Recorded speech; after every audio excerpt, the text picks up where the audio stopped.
I've always believed in hard work, responsibility, and loyalty to the people who matter. A man's worth is measured by his actions, earning his place, honoring commitments, and standing by his word. But if life has taught me one painful lesson, it's this: giving your love to the wrong person can destroy you. This is how everything fell apart. When I met Jolene, she was a widow raising 2 children on her own. William, a lively 4-year-old, zipped around the house with toy cars in hand, full of endless curiosity. Mallory, barely old enough to walk, clung to her mother as if letting go would shatter her world. Their father, a soldier, had died in service, leaving behind a family forced to navigate life without him. He was a hero, but heroes don't come home. That left Jolene carrying the weight of grief and survival alone. I saw how exhausted she was. A woman who had been through hell yet kept pushing forward. I didn't step in because anyone asked me to. I did it because I wanted to. I wanted to be a source of stability for those kids, to give them the father figure they lost, to make sure they never felt abandoned. For years, that's exactly what I did. My job demanded long hours, but I never let it take me away from them. I made sure William and Mallory had everything they needed: good schools, decent clothes, a warm home, and a full dinner table every night. But it wasn't just about providing. I was there. Every school event, I was the loudest one cheering. Every birthday, I made sure their day was filled with laughter and cake. Every family trip, I gave them memories to last a lifetime. They didn't just call me Buck.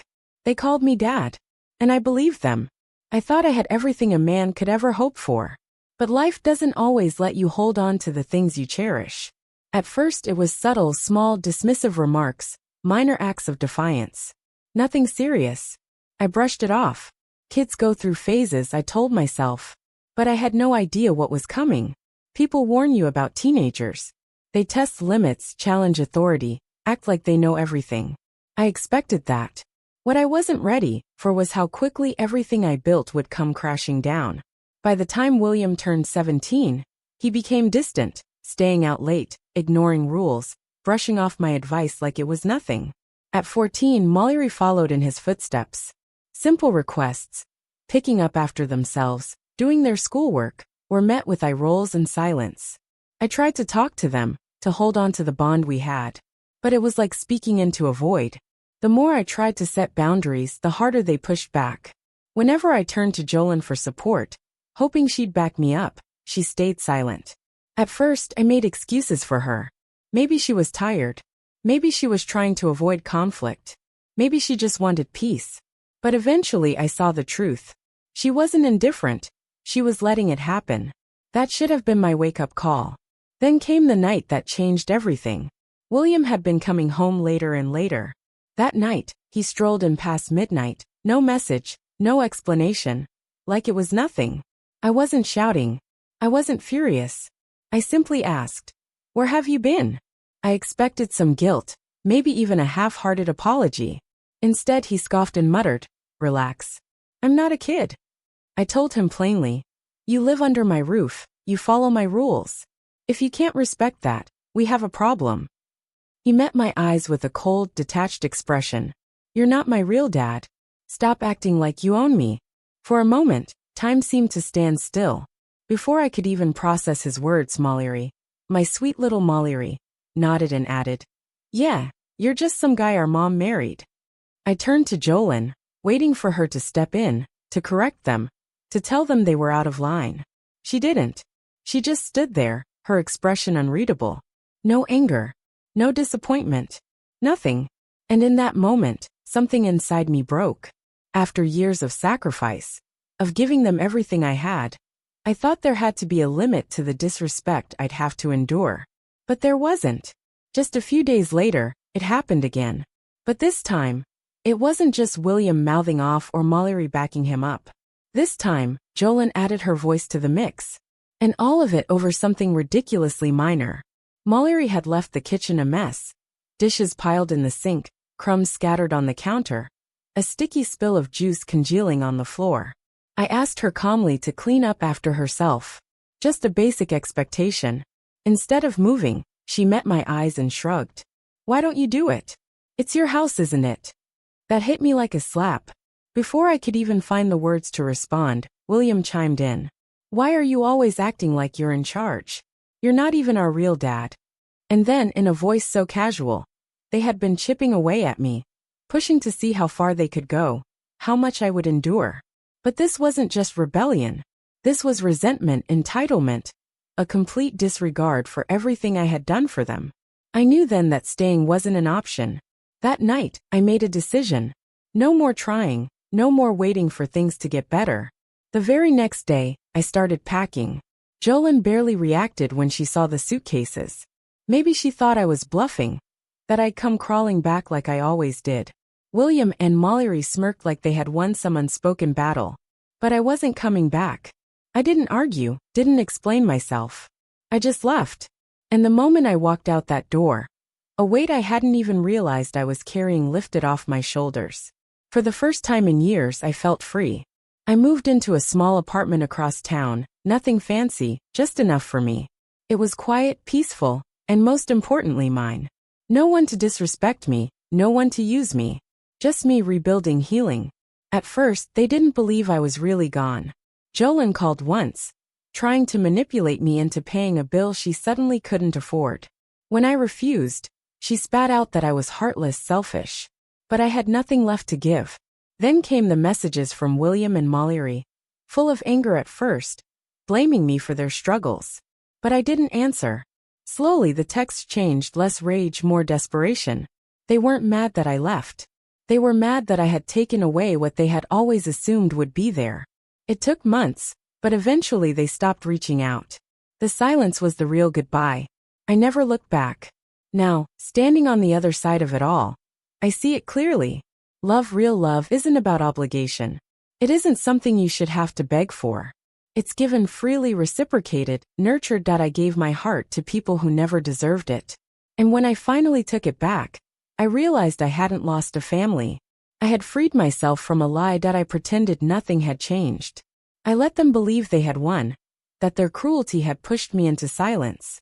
I remained distant, detached, seemingly unaffected even as they escalated their efforts to provoke me. But behind closed doors, I was preparing. I documented every incident, the threats, the hateful messages, the destruction they left in their wake. I gathered proof, making sure there would be no question about what I had endured. Quietly, I set my exit. It wouldn't be immediate. These things took time. Weeks of meetings, paperwork, and filings lay ahead. I formally reported the damages to the police. They weren't about to make arrests over destroyed property, but the documented threats only strengthened my case.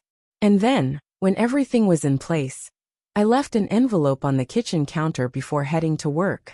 Inside, Jolene would find the divorce papers. At first, she probably thought it was a bluff. But then the calls began. Her tone fluctuated between fury and desperation. When the next set of documents arrived, panic crept into her voice. Attached to the divorce filings were police reports, records of threats, and photographic proof of the destruction. My lawyer had insisted on including them to shield me from any lies she might attempt to spin. I didn't answer her calls. By that time, I had already moved out, taking only what mattered. The joint accounts were closed. The money she assumed she could still access was gone. Everything had been in my name, and I had ensured she had no legal claim to any of it. Now she was truly alone. When Jolene realized I wasn't going to respond, the texts poured in. At first, they dripped with anger and blame. You're a coward, Buck. The moment things got tough, you ran. You were never a real man. A real father wouldn't abandon his family. I don't need you. I can take care of my kids just fine. The irony was almost laughable. This was the same woman who had encouraged those same kids to push me away, to treat me like an outsider in my own home. And now, she wanted to paint me as the one who had abandoned them? In reality, they had discarded me first. I didn't respond. There was nothing left to say. Weeks passed, then months. The messages from Jolene grew less frequent, most likely because she was finally facing reality. She was truly on her own. No more financial safety net. No more easy life. She had always bragged about managing without me, but deep down, I had always known the truth. She had built her life on the foundation I provided. And now, without me, that foundation was crumbling. Then, Unexpectedly, the messages changed. This time, they weren't from Jolin. They were from the kids. The first was brief. "Hey, can we talk?" I ignored it. A few days later, another followed. "I know you probably don't want to hear from me, but things aren't great right now." Still, I remained silent. Then Mallory reached out. "Hey, Buck. Just wanted to say I hope you're doing okay." I stared at the screen, my thumb hovering over the keyboard. But I didn't type a reply. The messages kept coming, slow at first, then more frequent. Gradually, the tone began to shift. At first, it was nothing more than an attempt to fill the silence, a hesitant effort to piece together what had shattered. But soon, every syllable carried the weight of regret. All I wanted was to apologize, to admit that we had failed you, that you deserved far better than what you were given. Since you left, everything has felt different. Mom is struggling. And then there was that message, the one that almost made me laugh. "I miss you." It lingered on the screen untouched. Ignored. I never answered. I never even acknowledged it. Because for the first time in my life I was free. If this entire experience has taught me anything, it's that you should never allow yourself to be an afterthought. Never beg for respect. Never exhaust yourself proving your worth to those who refuse to see it. And most importantly, the moment you realize you're being used, you leave. Because some people only understand what you meant to them when you're no longer there. By then, it's already too late. Walking away from Jolin and the kids was the hardest thing I've ever done. Not because I wanted to hold on to them, but because I had spent years convincing myself that I needed to, that being a good man meant enduring disrespect, that love demanded sacrificing my dignity. I was wrong. A man who truly knows his worth doesn't remain where he isn't valued. Now I live for myself. I dedicate my time to my career, my goals, and my own happiness. I surround myself with those who genuinely care. I've reconnected with old friends. I've traveled. I've explored passions I once ignored. I no longer wake up bracing for the chaos of another day. I wake up with peace, with clarity, and that, my friends, is how I reclaimed my life.